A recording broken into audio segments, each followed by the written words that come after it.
Madza taqra'u madza iku opo?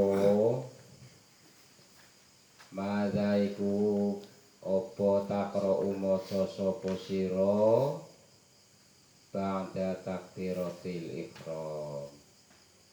Sakwise takbiratil ihram. Jadi setelah kita niat entah sholat zuhur, sholli fardhu zuhri dan seterusnya, sholat asar, sholli fardhu asri, maghrib, sholli fardhu maghrib, selasa rakaat Allahu akbar. Itu namanya takbiratul ihram. Kemudian langsung baca aqra'u maca sapa ingsun madza iku apa taqra'u maca sapa sira ba'da takbiratil ihram sakwise takbiratil ihram. Setelah kita ini sudah membaca Allahu akbar, aqra'u maca sapa ingsun iku aqra'u maca sapa ingsun doa al-iftitahi ing doa iftitah. Doa iftitah itu artinya doa pembukaan. Pembukaan awal dari sholat kita berdoa. Di permulaan itulah bacanya kayak gini. Wa huwa utawi doa iftitah iku Allahu akbar kabira walhamdulillahi katsira wa subhanallahi bukratan wa asila. Boleh ini wajah tuh boleh ditambah, kalau hanya wajah tuh boleh. Inni wajjahtu wajhiya lilladzi fataras samawati wal arda hanifan muslima wa ma ana minal musyrikin. Inna sholati wa nusuki wa mahyaya wa mamati lillahi rabbil alamin. La syarika lahu wa bidzalika umirtu wa ana minal muslimin. Selesai. Baru langsung baca Al-Fatihah. Allahu akbar kabira. Allahu utawi Gusti Allah iku akbaru zat kang maha agung. Allah utawi Gusti Allah iku akbaru zat kang maha agung. Kabira kelawan maha agung. Walhamdu utawi sekabehe puji iku lillahi kagungane Allah. Allahu akbar kabira walhamdulillahi katsira. Walhamdu utawi sekabehane puji iku lillahi kagungane Allah. Katsiron kelawan akeh. Kita muji kepada Allah sebanyak-banyaknya. Wa subhanallahi wa subhanallahi lan maha suci Allah. Di samping kita baca Allah akbar kabira alhamdulillah sebanyak-banyaknya, terus baca subhanallah maha suci Allah. Wa subhanallahi lan maha suci Allah. Bukrotan baik itu waktu pagi, bukrotan ing dalam waktu esuk, wa asilan dan waktu sore. Pagi dan sore kita selalu memuji Allah Subhanahu wa ta'ala. Nah, ini yang pentingnya ini, di saat kita sedang berdiri setelah selesai takbir, nah kita harus fokus di sini. Wajah tu saya menghadap, wajah tu ngadep sapa ingsun, wajihi rai ingsun, mukaku saya hadapkan. Saya menghadap mukaku pada siapa? Lilladzi fataras samawati wal ardh. Saya menghadap kepada Allah, lilladzi kepada zat fatoros samawati wal ard, yang telah menciptakan langit. Fatoro kang wis dadiaken sapa ladzi as-samawati ing pira-pira langit, wal ardolan bumi. Saya menghadap mukaku kepada zat yang telah menciptakan langit dan bumi, hanifan kelawan condong, musliman lan pasrah, dalam keadaan pasrah sebulat-bulatnya. Wa ma ana minal musyrikin, wa ma ana lan ora ono utawi ingsun, wa ma ana lan ora ono utawi ingsun iku minal musyrikina, saking golongan wong musyrik. Sambil meratapi diri kita, ya Allah, saya ini sedang menghadap mukaku ke hadirat-Mu yang telah menciptakan langit dan bumi. Saya pasrah hidupku, saya pasrah matiku, dan saya berharap bermohon mudah-mudahan saya ini bukan tergolong orang musyrik. Maka kita harus berharap. Ini doa kita itu. Jangan jadikan Allah tergolong menjadi orang musyrik kita ini semua. Kemudian selanjutnya, inna sholati, sesungguhnya sholat ingsun, inna sholati, setuhune sholat ingsun, wa nusuki lan ibadah ingsun. Inna sholati, setuhune sholat ingsun, wa nusuki lan ibadah ingsun. Sholat, yang kedua ibadah. Kalau sholat itu khusus sholat. Yang namanya sholat itu yaitu pekerjaan yang diawali dengan takbir dan diakhiri dengan salam. Itu namanya sholat. Tapi kalau namanya ibadah, bukan sholat saja. Yang namanya ibadah itu sifatnya umum. Baik itu yang berhubungan dengan sosial, dengan masyarakat, keluarga, saudara. Itu semuanya kalau punya nilai-nilai kebaikan, nilai-nilai ibadah, itu nilai-nilai pahala itu termasuk dikatakan ibadah. Jadi seperti menolong orang, membantu orang, bersedekah, berinfak, kerja bakti dan lain sebagainya, ini tergolong ibadah gitu. Wa mahyaya lan urip ingsun, wa mahyaya lan urip ingsun, wa mamati lan mati ingsun iku lillahi, karena Allah. Jadi seolah-olah ini kita sedang menghadap kepada Allah, itu mengikrarkan diri, berjanji ya, bahwa saya bukanlah orang yang menyekutukan Allah. Kami bukannya orang yang selalu menduakan Allah, menyamakan Allah dengan yang lain, itu namanya musyrik. Ya. Kita sedang menghadap kepadamu, sedang ibadah kepadamu, sedang sholat, ya. Semuanya ini karena semata-mata mengharap ridhomu, semata-mata hanya mengharap keridhaan dan keikhlasannya. Inilah yang disebut dengan ikhlas. Seperti itu. Jadi kita menghadap di sini, kita berdiri di sini sholat, bukan karena ada unsur paksaan, bukan karena adanya lain-lain, kecuali ini adalah ungkapan seorang hamba bahwa dirinya itu adalah makhluk yang hina, makhluk yang lemah di hadapan Allah Subhanahu wa Ta'ala. Maka kita harus bertekad seperti itu, ya. Kita ibadahku, sholat, hidup dan matinya itu semata-mata karena Allah.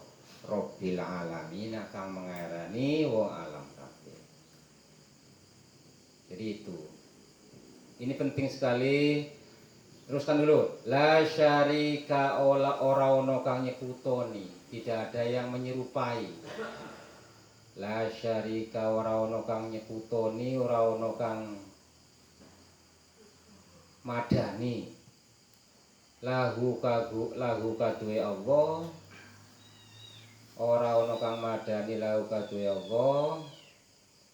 Wa bidzalika lan karena itu tadi ibadahku, sholatku, hidupku, matimu karena Allah Ta'ala, umirtu diperintah sapa ingsun.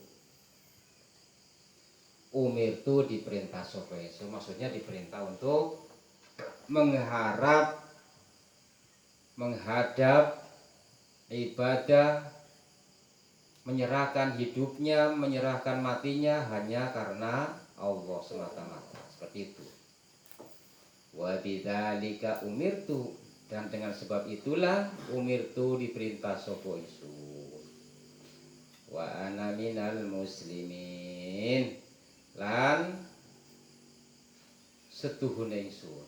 Wa ana lan utawi ingsun kula saya iku minal muslimina, tergolong wong muslim. Jadi kalau yang tadi wa ma ana, wa ma diawali dengan ma, ya, bukan. Wa ma ana lan ora ono, dan bukanlah saya minal musyrikin, dari golongan orang musyrik. Yang kedua wa ana, dan saya minal muslimin, dari golongan orang-orang muslim. Makanya jangan dibalik kayak tadi itu. Makanya kita harus, ya mungkin kita sudah hafal semuanya, hafal, tapi untuk menyempurnakan sholat kita, alangkah baiknya kita paham apa yang kita baca. Makanya pentingnya kita ngaji di sini, ya. Walaupun kita semuanya sudah hafal, sholat paling cuma kayak gedok, ya. Awal ya sholli fardhu maghrib atau isya atau subuh, habis itu ya kabiro sampai rakaat, kan gitu ya. Tapi di sini ya kalau nggak ngaji, ya insya Allah nggak ngerti maksudnya. Gini pemoton. Makanya kita harus ya sedikit demi sedikit memahami makna dari bacaan dalam sholat supaya akan menambah kekhusyuan kita. Kadang orang ya hafalnya siapa ya. Untungnya kalau khusyuknya kita ini sudah kayak gulungan para sahabat ya berat sekali ya. Khusyuknya itu kita yang penting sadar ya, kita sadar bahwa diri kita sedang sholat, diri kita ini sedang menghadap Allah, itu sudah mending daripada dari awal Allahu Akbar sudah nggak ingat Allah sepisan pun, sedetik pun nggak pernah ingat Allah. Itu namanya hal yang sangat disayangkan. Oleh karena itu kita ini ngaji di sini ya sedikit-sedikit kita paham Allah Akbar artinya apa, Allah Maha Besar. Wajah itu artinya apa? Saya menghadap mukaku, ya, saya menghadap wajhi peraupan ingsun mukaku lilladzi fataras samawati wal ard, pada Tuhan yang telah menciptakan langit dan bumi, ya. Jadi kita menghadap itu bukan pada siapa-siapa, bukan menghadap pada dewa, menghadap pada lain-lain, hanyalah Tuhan zat yang telah menciptakan langit dan bumi, yaitu Allah Subhanahu wa Ta'ala. Dan dengan sebab inilah wa ma'ana minal musyrikin, mudah-mudahan saya ini tergolong bukan orang-orang musyrik. Kita semuanya itu hanya berharap kepada Allah, kita semuanya hanya menyembah kepada Allah, bukannya mengabdi pada yang lain ya. Nah, kalau kita sedikit-sedikit kita paham tentang api ini ya, maka insya Allah kita akan mengerti, memahami makna dari sholat seperti itu.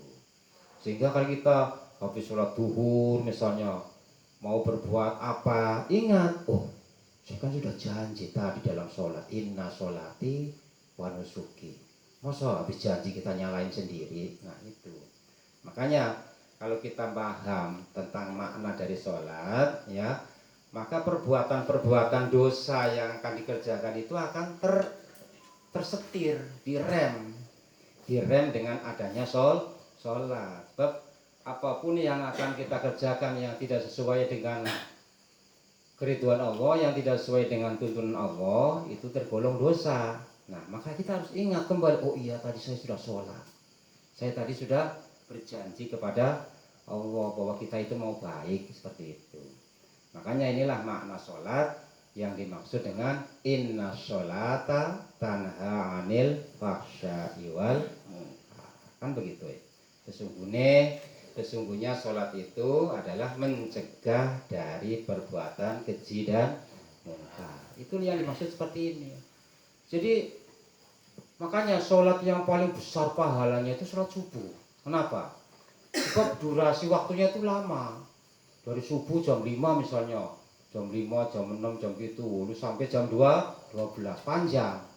Maka dari sekian lamanya itu nggak ada waktu sholat itu, kita harus tahan, tetap tahan, harus sesuaikan perbuatan kita dengan sholat subuh itu. Makanya kalau sholat subuhnya itu berjamaah, semakin besar sinyalnya begitu. Kalau sholat subuhnya itu kesiangan, ya sinyalnya paling cuma kendip-kendip sedikit, sehingga tidak ada kemampuan untuk menangkis hal-hal yang akan kita untuk berbuat dosa, seperti itu. Begitu juga duhur dari jam 12, siji, loro, telu, tengah papat misalnya ya, cuma 3 jam setengah. Itu juga diatur disetir, direm, dikendalikan dengan sholat, sehingga diusahakan sehari semalam 24 jam itu kita ini selalu dikendalikan dalam sholat. Insya Allah kalau kita ini semuanya itu sudah bersikap seperti itu ya, maka dalam 24 jam ini kita punya nilai ibadah begitu. Duduk-duduk di sini kita ada ibadah. Karena apa? Niatnya adalah yang penting, yang namanya ibadah itu satu, bukan dosa itu aja, itu namanya ibadah. Yang penting jangan ngerasain wong jelas dosa, kan begitu ya. Ibadah bukan. Atau mungkin apalah sentimen hatinya yang nggak bagus dengan orang lain, itu namanya dosa. Itu berarti kita sudah menodai ya, menodai dari kebaikan kita yang selama berapa jam itu sudah mulus, sudah bagus, dinodai dengan setitik perbuatan dosa. Makanya inilah pentingnya kita ini doa iftitah ini kita baca setiap sholat itu. Berarti kalau sholat 5 waktu berarti doa iftitahnya itu 5 kali. Insya Allah lah kalau doa iftitah selalu dibaca 5 kali ya, kita akan selalu dijaga dengan sholat itu, kan begitu Pak ya. Jadi itulah Fatoras samawati, yang telah menciptakan langit dan bumi, hanifah musliman, dan karena condong, karena pasrah, wa ma'anam dal musyrikin, dan saya bukan tergolong orang-orang musyrik. Inna sholati, sesungguhnya sholatku, wa nusuki, dan ibadahku, wa mahyaya, dan matiku, wa mamati, lan matiku iku lillahi, karena Allah. Udah hidup mati, kita hidup dibikin begini ya karena Allah. Udah terima saja, nggak usah ngangkel. Itu dikasih rezeki cuma sekian, kok cuma panenannya kok yang lain banyak, kita sedikit. Nah itu kita tidak usah merasa suudzon kepada Allah. Semuanya itu sudah diatur oleh Allah yang mengatur langit dan bumi. Yang mengatur alam semesta ini adalah Allah Subhanahu wa ta'ala. La syarika. Nah ini janjinya lagi, la syarika, kita tidak akan sekali-kali tidak akan menyekutukan Allah ya. Wa bidzalika umirtu wa ana minal muslimin. Jadi apapun yang kita kerjakan itu Allah harus dinomorsatukan, seperti itu loh.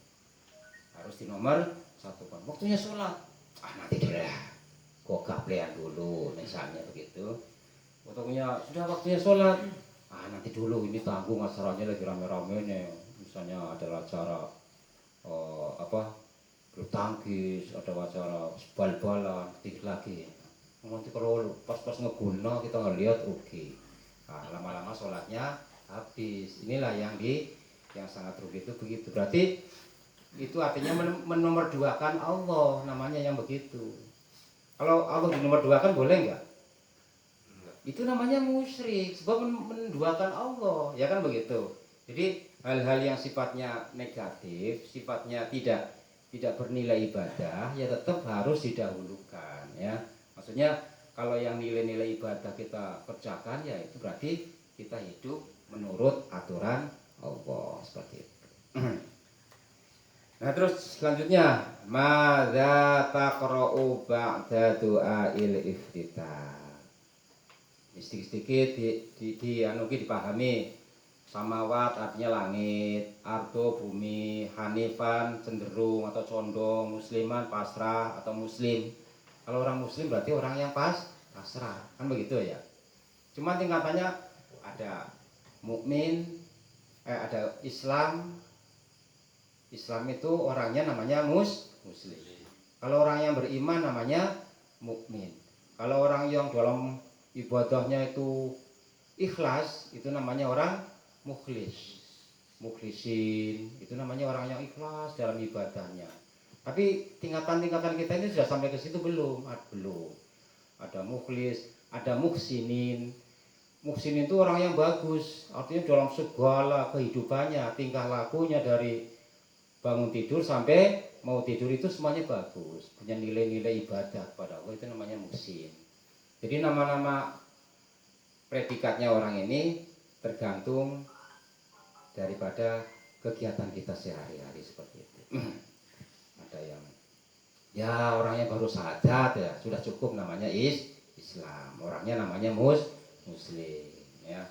Kalau yang sudah mendalami, ngerti sedikit, sudah ngerti namanya rukun Islam, sudah ngerti namanya rukun iman, sudah dipahami, sudah dijalani, sudah meningkat menjadi mukmin. Makanya untuk laki-laki namanya mukminin, untuk orang perempuan namanya mukminah. Ya, ada juga orang muslimin, orang-orang muslim laki-laki, orang muslimnya perempuan muslimat. Nah, terus dan sebagainya. Itu ada tingkatannya. Nah, mudah-mudahan kita ini tergolong orang yang mukhlis dalam ibadah, ya muhsin. Ini sudah tingkat-tingkatan lumayan itu, ya. Muttaqin, pada akhirnya itu adalah jadi orang yang sudah mencapai tingkat tinggi, yaitu muttaqin, orang-orang yang bertakwa. Itu artinya dalam segala macam kehidupannya, dalam setiap napasnya itu semata-mata takut kepada Allah, begitu. Kalau kita ini kadang-kadang ya lagi kumat ya bagus, ya kalau lagi panen ya lupa, kan begitu ya. Manusia kan begitu biasanya. Madza taqra'u ba'da du'ail iftitah. Madza taqra'u apa? Madza iku apa? Taqra'u maca sapa sira ba'da du'ail iftitah sakwise maca doa iftitah. Jadi setelah baca iftitah tadi selesai dibaca, selanjutnya kita baca apa? Aqra'u maca sapa ingsun al-Fatihah ing surat Al-Fatihah. Makanya surat Al-Fatihah itu kudu bener, bagus. Hati-hati cara baca Fatihah. Dan minimalnya itu kita ngerti, paham. Alhamdulillah, dari bismillah dulu ya. Bismillahirrahmanirrahim. Dengan nama Allah yang Maha Pengasih lagi Maha Penyayang. Alhamdulillahirabbil alamin.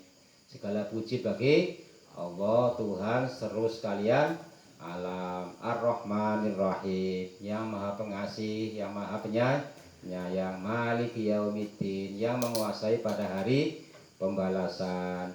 Iyyaka na'budu, hanya kepada Engkau saya menyembah. Iyyaka nasta'in, hanya kepada Engkau saya kami mohon pertolongan. Ihdinas syiratal mustaqim, tunjukilah kami ke jalan yang lurus. Syiratal, jalan yang lurus itu yang bagaimana? Syiratal ladzina an'amta 'alaihim, yaitu jalannya orang-orang yang telah diberi nikmat kepada mereka.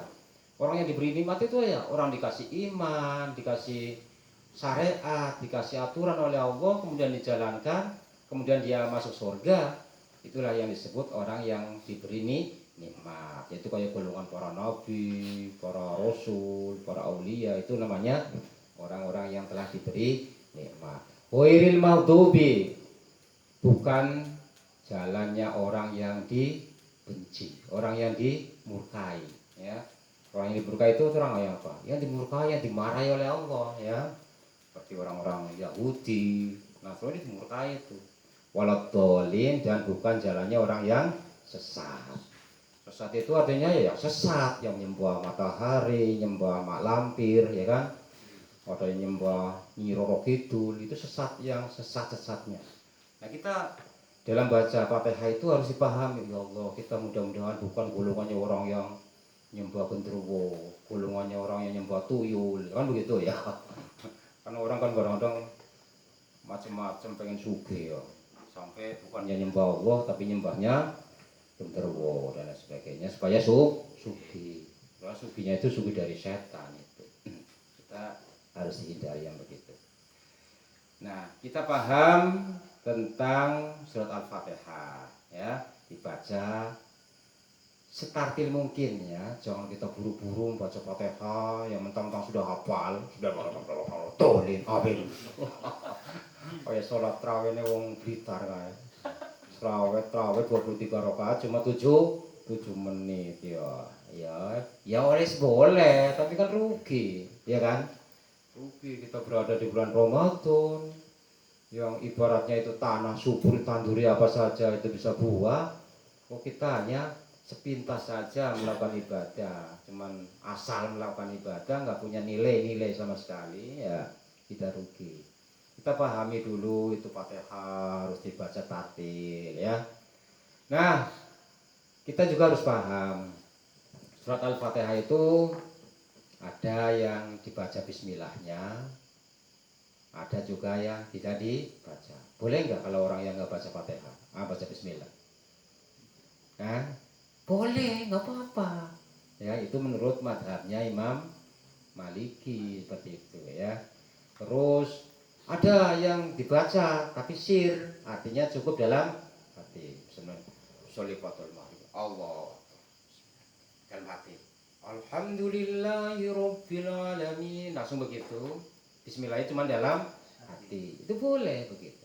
Nah, kalau Imam Syafi'i, madhab kita yang sedang kita kaji kitabnya ini, ya dijaharkan, dikeraskan dan dibaca Fatihahnya itu lebih baik. Siapa yang beramal lebih banyak, membaca lebih banyak hurufnya, maka pahalanya juga akan lebih banyak. Sedangkan bismillah kan Fatihah kan, tergolong dari surat kan dalam Al-Qur'an. Itu saja bismillah itu hurufnya berapa? Lumayan, kalau satu huruf itu 10 kebaikan, kalau kali 19 sudah berapa?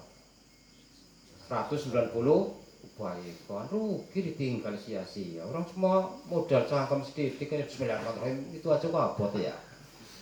Nah, modal kita itu harus begitu. Cangkem ora usah tuku, ora usah apa, ora usah ana bensinnya, yang penting mau membaca, pahalanya juga akan diperhitungkan oleh Allah. Semakin banyak kita bekerja, semakin banyak juga hasilnya. Kan begitu ya. Ya kayak orang Muhammadiyah dengan kita. Sholat tarawih, wah 9 aja cukup. Ya. 11 apa? 11 apa 9? 8 ditambah 3 rakaat 11 ya. Kalau kita kan 23 ya. Banyakan mana? Ya banyakan 23. Terus Fatihah yang dibaca itu berapa? Ya 23. Dengan yang dibaca 13 akan coba dibandingkan. Oh kacau separuh dewek. Makanya pahalanya orang-orang ahli sunnah itu memang blekatak, ya kan? Kalau blekatak itu bro, luar segitu. Ya, kalau misalnya satu blekatak itu satu gunung Uhud, ya kalau 23 berarti 23 gunung Uhud sekali sholat, ya kan begitu. Makanya banyak dari kalangan kita ahli sunnah itu banyak yang ahli, yang jadi wali, yang memang hebat, diberi kelebihan oleh Allah karena ibadahnya yang prestasinya ibadahnya itu hebat, kadang-kadang nanti bisa begini, bisa begitu dan sebagainya. Yang orang-orang biasa itu tidak dipahami, tidak dimiliki. Ya, seperti ada kiai yang karena makrifatnya sudah tinggi, karena memang sudah dekat kepada Allah. Kenapa dekat kepada Allah? Karena memang ibadahnya kuat, kan begitu ya. ya apa yang diminta itu dikabulkan. Sampai kadang-kadang ada tamu saja, ada orang laki-laki, suami istrinya itu baru baru pertama melahirkan kan kubuh begitu ya. Belum sampai ke rumah, sana, jeruk sarung ibu, oh 3 bulan bojomu ya, insya cepat lahir. Padahal itu orang itu tergesa-gesa mau datang ke Mbah Kiai gitu, ya, tujuannya untuk minta air, Kiai, bojoku lagi lahir kan wangel orang metu-metu tinggi ya. Padahal guru ngomong gitu, belum sampai ngomong tapi sudah langsung dijawab, ambilin kiainya, anu ya sama Mbak Nyai di belakang. Langsung ke belakang ambil sarungnya bawa pulang, rubruk langsung prot. Nah, itu kan orangnya begitu kan susah dimiliki ya. Nah, seperti orang seperti itu. Jadi para ulama-ulama yang memang sudah kelas tinggi tingkatannya itu ya, kalau kita disebut dengan para aulia kan begitu Pak ya. Aulia. Ya para sahabat juga banyak, aulia sahabat itu banyak. Ya sampai kayak sahabat Umar diberi kelebihan oleh Allah ya. Pendengarannya itu sampai ke ujung dunia didengar. Itu sahabat Umar. Tapi kalau Abu Bakar lain lagi, bukan di sisi pendengarannya, tapi di sisi penglihatannya. Dari apa saja yang disembunyikan sama bapak-bapak itu tahu itu Abu Bakar itu. Itu namanya kelebihan yang dimiliki oleh seseorang hamba karena nilai prestasi ibadahnya itu lebih seperti itu. Jadi para aulia itu seperti itu. Ya kayak Wali Songo lah kita kan ngerti ya. Dulu kita lihat dari TV atau dirampok oleh perampok ya akhirnya mengeluarkan sesuatu yang aneh-aneh begitu sampai perampoknya tunduk akhirnya masuk Islam kan begitu ya. Kalau dulu itu para wali songo itu cekeremen nggak berarti apa-apa ya Islam nggak tahu sampai kita apa enggak ya karena musuhnya semuanya itu hebat-hebat orang-orang apa namanya animisme, aliran-aliran santet dan sebagainya itu kuat-kuat dulu itu orang Jawa itu di situ. Ya. Kalau ulamanya itu yang tidak punya apa-apa, paling disebut sekali ya jeleput. Akhirnya nggak jadi apa namanya menyebarkan Islam sampai ke Nusantara kayak sekarang ini. Ya itulah kelebihan dari para aulia itu seperti itu diberi kelebihan oleh Allah Subhanahu Wa Taala. Tujuannya itu adalah untuk memperjuangkan Islam. Kok Nabi nggak begitu? Nabi kan dikasih mujizat, kan begitu ya? Mujizat itu kadang-kadang tidak dilihat oleh para sahabatnya. Temannya sendiri kadang-kadang nggak lihat. Yang lihat itu musuhnya sering. Ya, pernah ada suatu saat itu musuhnya itu perang dengan Rasulullah. Wah, cerita dia, bacok kali saya setiap mau bacok Rasul, saya kelihatan kilat gitu, sehingga saya nggak kelihatan matanya, din wong, tahu Islam. Ya gue, itu orang musyrik orang kafir itu begitu, yang akhirnya masuk Islam itu cerita, ya Allah, luar biasa Rasulullah, ya diberi kehebatan, mujizat yang sangat luar biasa yang tidak disebutkan dalam keterangan-keterangan. Kalau kita yang ngerti kan cuma dari Al-Quran ya, mujizatnya Rasulullah yang paling besar adalah Al-Quran. Tapi dalam kesehariannya itu sering memperlihatkan kemujizatannya itu sering yang disaksikan langsung oleh para sahabatnya maupun oleh musuhnya itu sendiri. Ya kayak contohnya lagi Rasulullah mengerahkan para sahabat mau menghadapi perang Khandaq begitu kan, perang Tarik. Itu pas musim panas. Paceklik. Wah, makanan itu susah. Dihadapkan dengan para sahabat untuk kerja bakti secara massal gitu. Bikin parit panjangnya 20 kilo. Ya, lebarnya itu kira-kira 3 kilo lah, 3 meter lah, dalam 7 meter. Coba 20 kilo diparut kayak apa. Nah, suatu saat sampai Rasulullah itu kelaparan, para sahabat juga pernah kelaparan ya.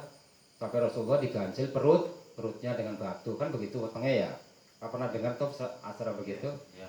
Rasulullah pernah karena saking laparnya, bagaimana perutnya agar nggak klikikan terus kayak kan orang lagi lapar kan begitu ya.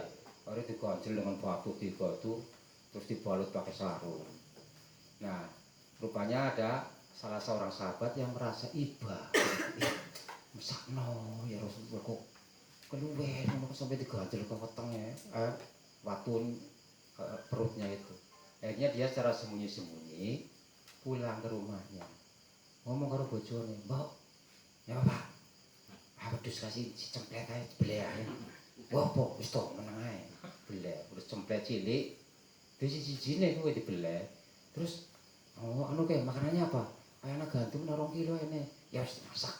Gandumnya dimasak 2 kilo, terus itunya itu cemplet satunya itu dibikin sayur, pokoknya diaduk kabeh ya, bikin sayur untuk lauk pauk begitu. Nah, setelah selesai masak, ya sahabat itu matur ke Rasul, "Rasul, di rumah ada makanan sedikit, ya panggil barang 5 orang sahabat atau berapa boleh."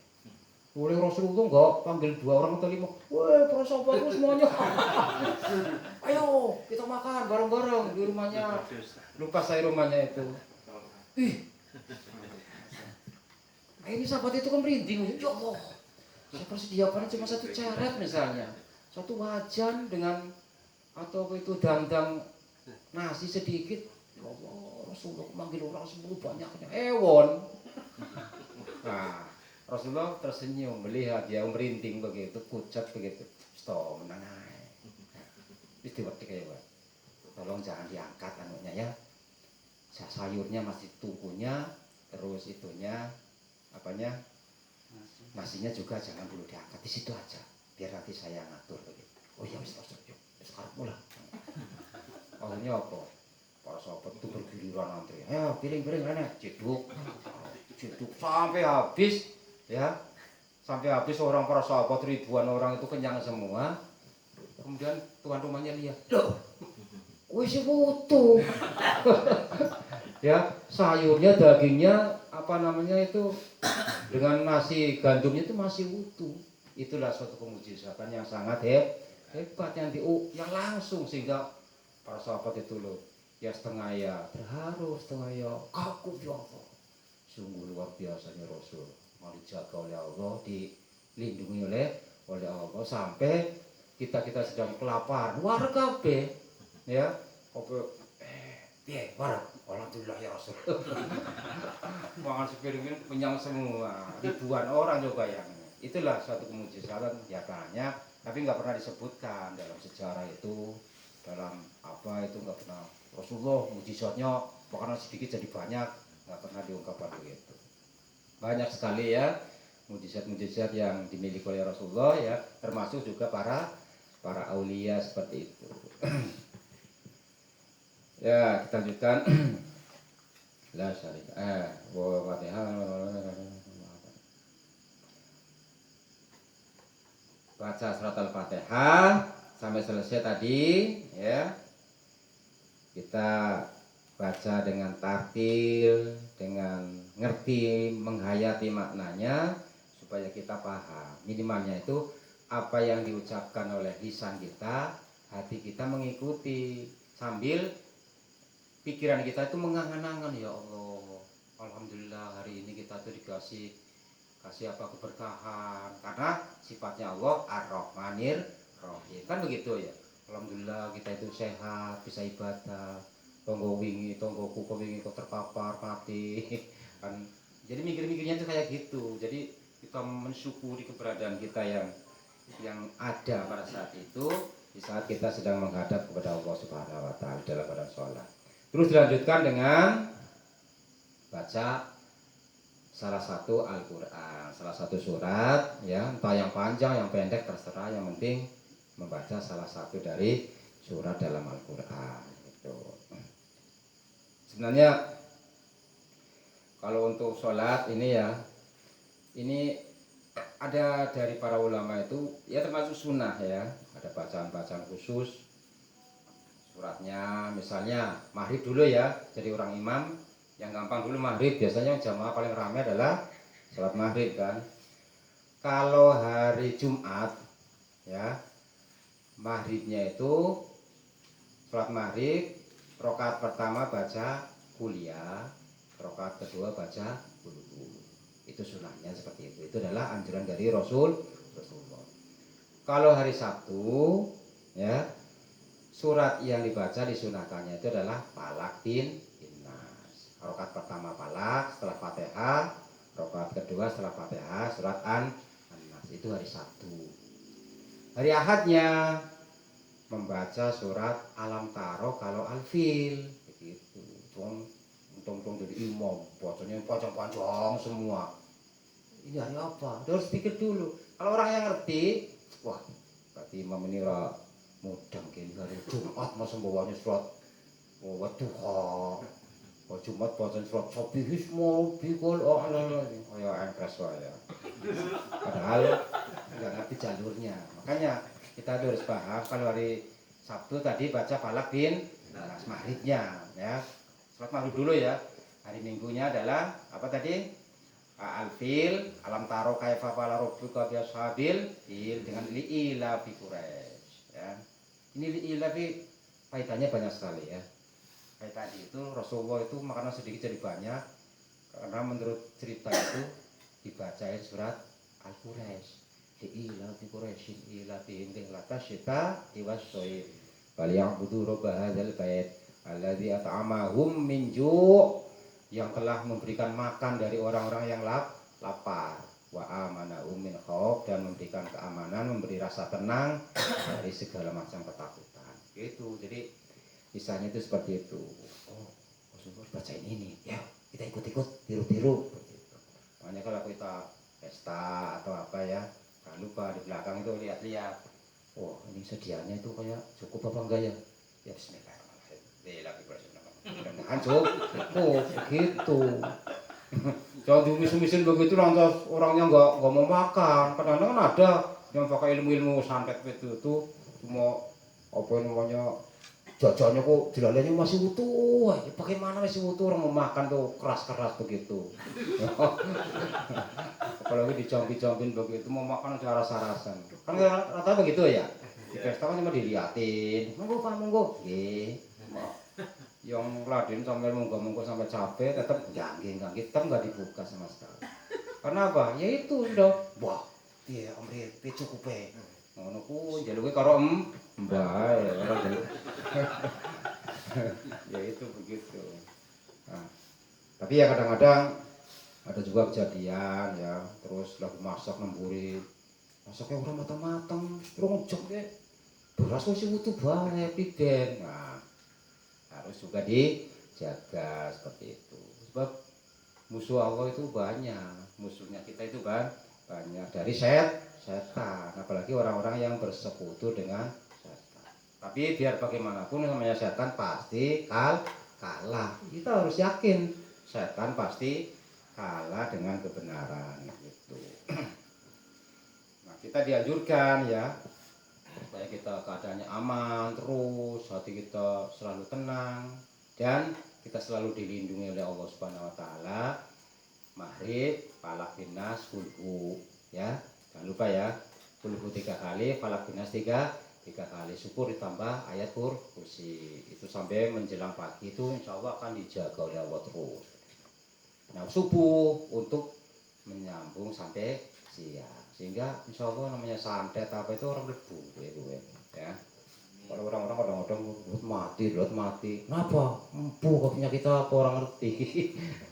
Nah, ya mungkin ya hal-hal yang begitulah, maka Islam itu sudah memberikan cara, memberikan aturan. Pada zaman Nabi itu sudah banyak begitu, sudah kejadian. Rasul sendiri pernah disantet kok, ya kan? Oleh orang Yahudi pernah disantet.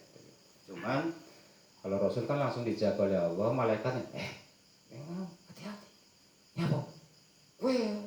Nasi wedang diracuni kowe. Oh iya. Enggak jadi diminum. Ya. Kayak pernah dijebak oleh Abu Jahal ya. Mau jebak, mau masuk berarti sudah dikasih parit apa namanya lubang begitu. Wah. Baru melangkah mau masuk langsung dipegang oleh malaikat Jibril. Hati-hati, ini lubang. Oh,